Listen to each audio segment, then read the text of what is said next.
dans le prochain épisode de Demain nous appartient. Tandis que Victoire fait un nouvel arrêt cardiaque, Chloé témoigne son soutien à Irène. Nathan se pose quant à lui des questions sur sa façon de draguer.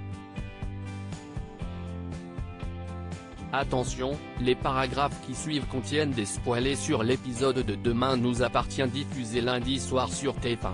Si vous ne voulez rien savoir, ne lisez pas ce qui suit. Lundi 27 septembre dans Demain nous appartient. Victoire fait un nouvel arrêt cardiaque à la suite de son malaise cardiaque. Victoire a été hospitalisée. Bien qu'elle soit encore fatiguée, les résultats de ses premiers examens sont plutôt encourageants. Comme elle n'arrive toujours pas à comprendre ce qui s'est passé, le docteur Donnier lui rappelle que les arrêts cardiaques sans signe avant-coureur sont plus fréquents qu'on ne le croit. Il lui recommande donc de se reposer afin que son état se stabilise au plus vite. En réalité, William est particulièrement inquiet pour sa consoeur dont l'état est bien plus préoccupant qu'il n'y paraît. Dans la mesure où un malaise cardiaque sans lésion coronaire n'est pas normal, il craint que Victoire ait fait une infection virale qui serait remontée jusqu'au cœur. Pendant ce temps, Samuel se rend au chevet de la jeune femme qui le remercie chaleureusement pour lui avoir sauvé la vie. Un geste qu'elle n'oubliera jamais, surtout qu'elle a vraiment cru qu'elle allait mourir. Après l'avoir faite sourire, le docteur Chardot lui demande de vite se remettre sur pied mais surtout de ne plus jamais lui faire une telle frayeur. Non loin de là, Mona retrouve son fils à l'hôpital et l'encourage à appeler Sandrine pour l'informer de la situation. Certain que sa compagne sortira de l'hôpital prochainement et que tout reviendra comme avant, le policier refuse de l'inquiéter pour rien. Par la suite, Georges rejoint Victoire pour lui donner quelques nouvelles de son entourage. À son arrivée, elle est prise d'une hallucination dans laquelle elle voit les médecins de l'hôpital pleurer sa mort. Immédiatement après, elle part à la rencontre de William. Comprenant qu'un œdème se forme dans ses poumons car son cœur fonctionne de moins en moins bien, Victoire le somme de lui dire la vérité. Lorsque William déclare qu'il y a de fortes chances qu'elle soit atteinte d'une myocardite fulminante, elle comprend que son état va continuer inexorablement de se dégrader et qu'elle a très peu de chances de survivre. De retour dans sa chambre, Victoire laisse son esprit divaguer et se remémore avec une certaine émotion son histoire d'amour avec Bastien, son premier baiser avec Georges, ses retrouvailles avec Lucie ou encore sa réconciliation avec Anne-Marie. Mais ce moment est interrompu par Georges qui lui apporte des oursons en chocolat. Les larmes aux yeux, sa compagne lui apprend la terrible nouvelle. Victoire, qui est convaincue qu'il lui reste peu de temps à vivre, fait alors une belle déclaration d'amour à Georges et lance qu'il est la plus belle chose qui lui soit arrivée dans la vie. Elle lui fait ensuite promettre de refaire sa vie et d'être heureuse si elle ne survivait pas à son infection. Quand le policier s'effondre en murmurant qu'il n'y parviendra pas, Victoire l'enlace pour le réconforter en lui demandant d'être fort. Quelques heures plus tard, Victoire fait un nouvel arrêt cardiaque.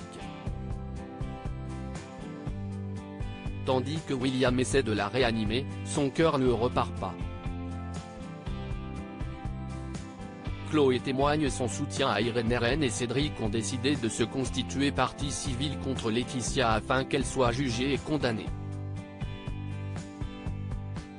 De son côté, le commandant Constant les prévient toutefois que le procès pourrait ne jamais avoir lieu si Laetitia était reconnue pénalement irresponsable. Mais peu importe, le couple est déterminé à tout mettre en œuvre pour aller jusqu'au procès. En parallèle, François laisse la parole aux élèves qui souhaitent s'exprimer sur la mort de Clément. Très émue, Jaya raconte le calvaire que lui a fait vivre Laetitia ces derniers jours. Même si elle sait qu'elle est malade, l'adolescente déclare qu'elle ne pourra jamais lui pardonner.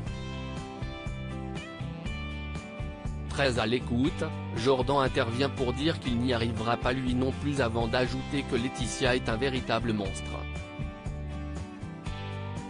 À la fin du cours, Jordan présente ses excuses à Jaya et la félicite d'avoir été aussi courageuse en se livrant de la sorte.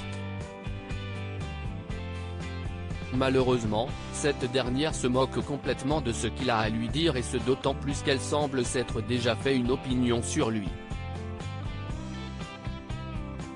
Pour sa part, Chloé rend visite à Irène pour prendre de ses nouvelles. Malgré leur relation compliquée, elle se dit présente pour elle. Après qu'elle lui a proposé quelques jours de congé pour se remettre, la CPE décline, préférant travailler pour se changer les idées. Nathan se pose des questions sur sa façon de draguer au lycée. François ne laisse personne indifférent et certainement pas Enji qui ne tarit pas d'éloges sur son professeur, ce qui agace Nathan. Lorsqu'il invite sa camarade à sortir, celle-ci repousse ses avances. Ne sachant pas comment s'y prendre avec les filles, il se tourne vers Dorian qui lui fait remarquer qu'il est trop direct et qu'il devrait plutôt s'intéresser aux filles qui lui plaisent. Mais Nathan n'est pas certain de pouvoir changer. Peu après, Nathan retrouve Charlie et cherche à comprendre pourquoi elle a rejeté ses avances par le passé. En toute franchise, la jeune femme répond qu'il est un mec à embrouille et que ce n'est pas quelque chose de rassurant pour les femmes.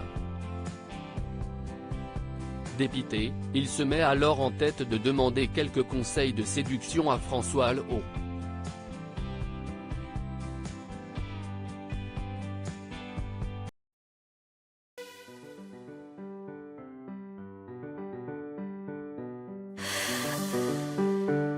The man I love just had a heart attack, but who needs a heartache? I am a man, she is a